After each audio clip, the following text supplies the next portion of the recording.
ஞாயிற்றுக்கிழமையில இருந்து நாங்க நல்லூர்ல மறக்க சாப்பிடாங்க சாப்பாடு போட்டு ரொம்ப நல்லா முடிஞ்ச அளவுக்கு பண்ணிட்டு இருக்கோம். நிறைய பேர் உதவி பண்ணிட்டு இருக்காங்க. நல்ல சாப்பாடு நல்லா இருக்கும், எங்களோட சேவைகள் நல்லா இருக்கும். ஏதாவது குறைகள் இருக்கு அவங்களோட அபிப்பிராயம்? குறை ஒண்ணும் இல்ல, இல்லாதப்பட்டவங்க நிறைய பேர் இருக்காங்க. அந்த இடத்துல இந்த தானம் பண்ணும்போது ரொம்ப நல்லது. இது மாதிரி இந்த 4 பேர் கூட வந்து எடுத்து செஞ்சாங்கன்னா அவங்களுக்கும் வந்து குறிப்பிடமா இருக்கும். 4 பேர் சாப்பிட்ட வயிறு நிறைஞ்ச மாதிரி இருக்கும், இல்லைன்னு சாப்பிட்ட மாதிரி இருக்கும். அவங்களுக்கும் மனம் திருப்தியா இருக்கும். சாப்பாடுல ஏதோ குறை இருக்கு? இல்ல ஒண்ணுமே இல்ல, இல்ல சாப்பாடுல குறை இல்ல. என்னைக்குமே வீட்டுல சாப்பாடு மாதிரி தான் இருக்கு. சரி, இல்ல எந்த குறையும் இல்ல. எல்லாரும் ரெகுலரா வாங்க வாங்க வரவங்க.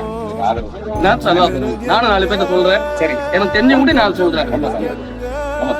என்னால முடிஞ்ச வரைக்கும் நான் வண்டி ஓட்டினா கூட என்ன முடிஞ்ச உதவி கூட நான் பண்றேன். கண்டிப்பா. ரொம்ப சந்தோஷம். ரொம்ப